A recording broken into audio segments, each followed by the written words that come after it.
Now I have a question for you.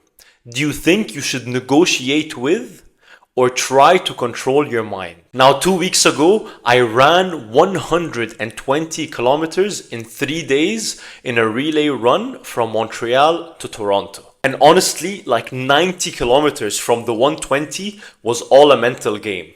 So today I want to share with you the framework that I used to help me finish that 120 kilometers. And honestly, this is helpful in every aspect of your life. Now, the trick is to negotiate with your mind to gain control of it. You basically want to self-negotiate to gain control. And now for the 120 kilometer run, I was honestly able to get through it by constantly negotiating with my mind to gain control.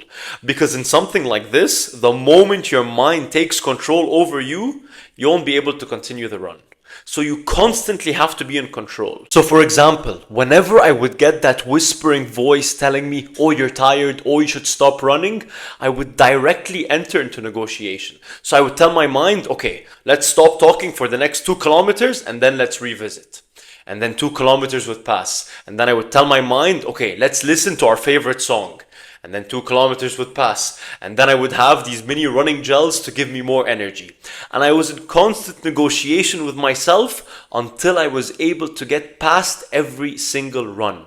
And then at some point, which was around after like the 90th kilometer, my mind just went silent.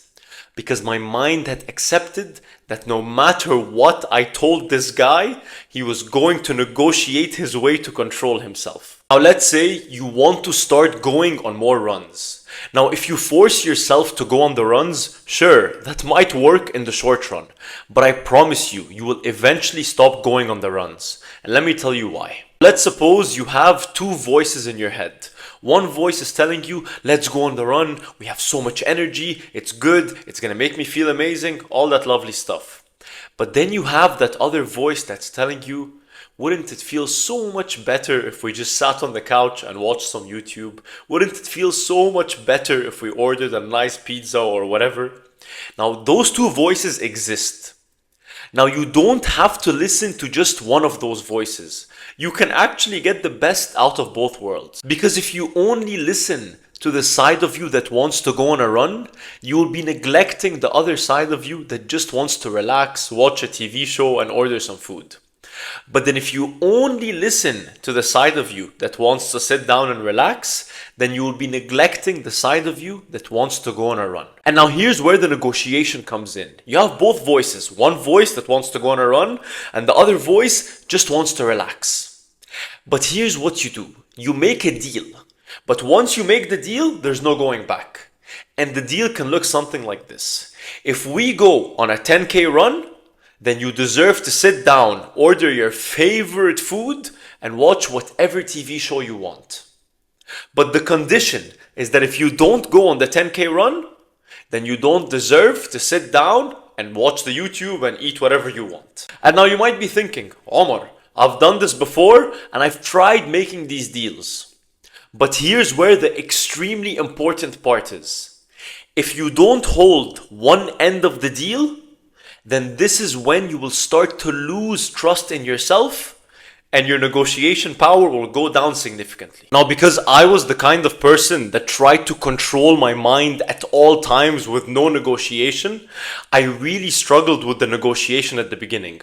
Because I would do the thing that I wanted to do, like let's say going on a run or going to the gym or like doing something productive.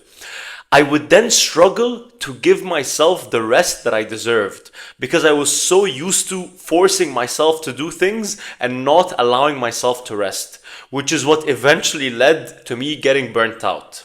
So this is why I was saying it's so important to hold the other end of the deal as well. If you told yourself that after a long run, you're gonna let yourself rest, then please let yourself rest because you deserve it.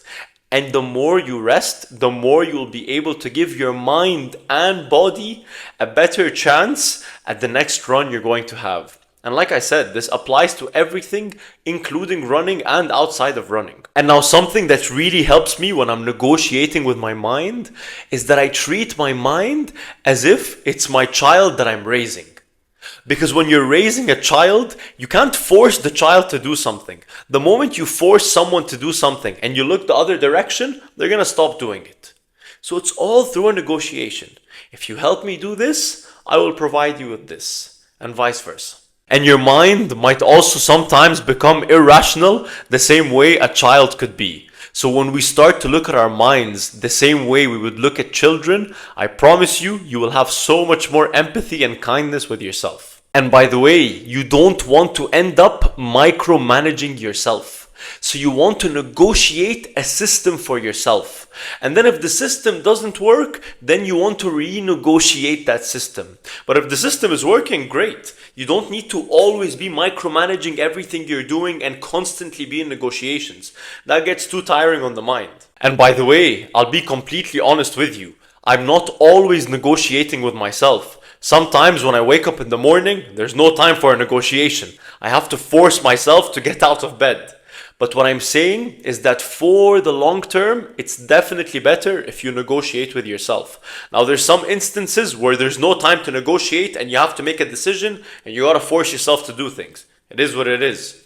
But what I'm saying is for the systems that you want to build or for the long-term plans or actions that you want to have, it's definitely more sustainable if it's through a negotiation and not through forcing yourself. Because like I said before, the more you force yourself, the more you're going to hate the process. Anyways, I hope you enjoyed our conversation and that I've given you something to think about. And like I always say, this is the Debo's way. Find your own way. I hope you have a lovely rest of your day and I hope to see you soon. Bye.